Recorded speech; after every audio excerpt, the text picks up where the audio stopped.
now we're realizing why the Niners are talking to Dorian Thompson-Robinson, Tanner McKee, Jake Haener, 3 quarterbacks that aren't going to be around in round 7. Last year, they took the last quarterback in the draft. This year, they're looking at guys who are, going to get picked right where their top picks are, the end of round 3. And they're thinking, why?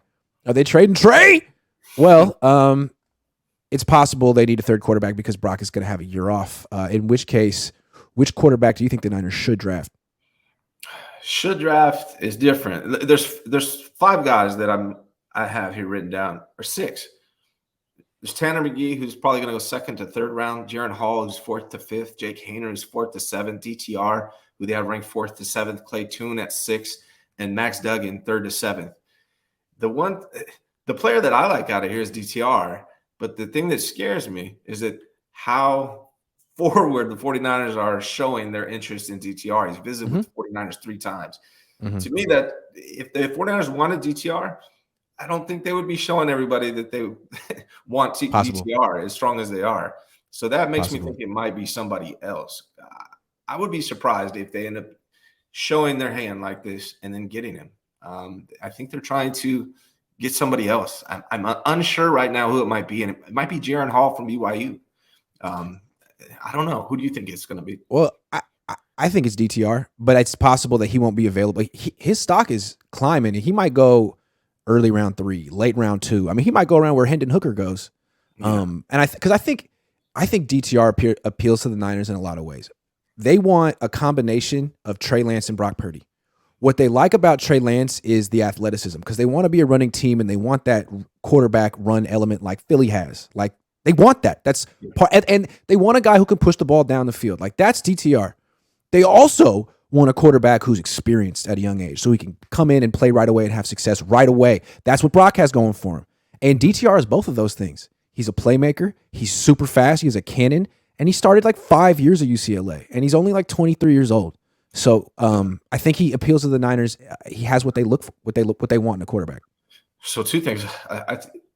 Jaren Hall is kind of like that too, isn't he? And I think he's similar. He's older. I think he's a 2-year starter. He's a really good player too. He's a hell of a player. Oh, I thought he was 4. Okay. So, yeah. Because Zach Wilson was there. You know what I mean? I think he started the last 2 years. Yeah. So, here's the thing is I would love for the 49ers to draft, find what you're looking for in a quarterback and draft a quarterback with a similar skill set, right? If Trey Lance is your QB1, get a DTR who has a similar skill set, and now you can match your offense. You're not going back and forth from Trey Lance to Jimmy Garoppolo to Brock Purdy. We're all 3 different. It would be nice if they actually went after a quarterback that was similar to Trey Lance. So DTR would be who I'd want. It just makes me feel weird that they're so upfront about it. 3 visits already. I don't think the 49ers would want the NFL to know that. So to me, it seems like it might be a guy that they kind of just slipped under the radar. Maybe a Tanner McKee who does. God, I can't stand Tanner. I've seen him play in person. He's just so slow. Yeah. And maybe Kyle's still into quarterbacks like that, but it seems like every single quarterback that makes it deep in the playoffs now is a playmaker. These pocket statues don't succeed anymore. I'm not into them. Jake Haener, same thing. Like, he's really good, but to me, he's much more like Nick Mullins than Brock Purdy, because the difference between Mullins and Purdy is their feet. Purdy's an athlete. He's a little bit of a playmaker. Mullins is not. Yeah. He's stationary, and I look at Haener as stationary too. And there's a real ceiling for those type of quarterbacks. To me, they're backups in the NFL. They're backups. Yeah, a guy who is pretty mobile is Max Duggan, right? He's pretty damn mobile, I'm pretty sure. He actually ran a 4.5, yeah. 4.5, yeah. Jake Haener, the thing about Jake Haener, man, is I know a lot of people love him. And honestly, I haven't seen him play a full game. I'll be completely honest about that. But when I watched him in the combine, his arm was not very impressive. And then the thing about his interview, he was borderline Brock Purdy attitude to over the top with his attitude. I watched him. I watched his interview. He seemed a little kiddlish, like, smiling, making jokes, a little cocky. Like he was almost cocky, intended to be compared to Brock Purdy almost. Interesting. Have you seen DTR talk? No. That guy reminds me a lot of Brock Purdy. Okay. Just his cadence, his tone, his manner. I mean, he's very calm. He's not going to get offended in an interview. Yeah. It would be nice if we knew the very mature for these quarterbacks. For the S2. Yeah. Because that matters a lot. Yeah. I'm just saying the dude went to UCLA for 5 years. He's probably pretty smart. If I'm picking out of those quarterbacks we're talking about, I'm getting a DTR. It's just to me like the obviousness of it makes me think it's not going to happen. If that makes sense. Like, I mean, I'm saying he might not be there for the Niners, and then I don't think they're going to trade up for him. But if he's there when they pick at the end of round 3, that's basically a round 4 pick anyway. Mm-hmm. And I can see if, again, those are Kyle's picks. He picks everything before, I think, round day 3. Yeah. So if he falls in love with a quarterback, he took CJ Beathard in that spot, 104, I believe. So 102, something like that. I mean, he could do it again this year. And if DTR is available, I think they'll pull the trigger. He just has way too much in common with Brock Purdy. All that experience. I think the Niners figured out that they're a great spot for an experienced quarterback coming out of college because they have their roster puts so much pressure on a young quarterback to succeed right away.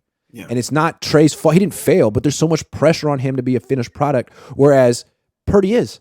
And DTR isn't necessarily a finished product. I think he played quarterback for 1 year in high school, but still, I mean, he has like 1,500 throws in college. That helps. And if you watch him play, he knows how to play the position. He's very comfortable checking the ball down. Like all the little things that Kyle can't teach, Chip Kelly taught him. Yeah. There's 3 things really that I'm looking for in a quarterback now at this point after watching everything that's transpired in the NFL. It's experience, it's that test score, and it's you carrying the team, not being carried by your roster, you actually having to carry a team. Those 3 things are the most important thing to me, honestly. Because name the best wide receiver DTR played with at UCLA. I can't even name one. Yeah. And I watched that team. I think also go watch Jordan Palmer's breakdown of DTR. Jordan Palmer is Carson Palmer's brother. He's like the best QB coach in the world. He's up there. Yeah. And he's just totally, he's like, look, he may not be a top 5 quarterback in this class, but he's a top 5 playmaker in this class.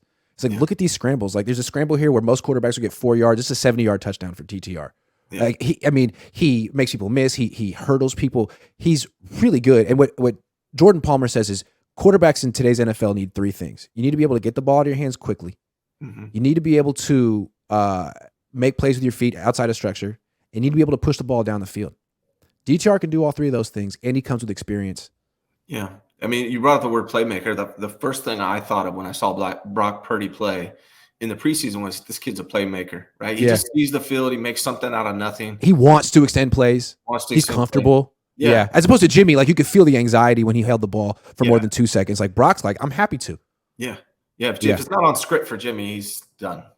So that's what the 49ers need. Like make sure it's a guy who's led a roster, DTR, a guy who has test scores. I imagine DTR is that way, and a guy with experience.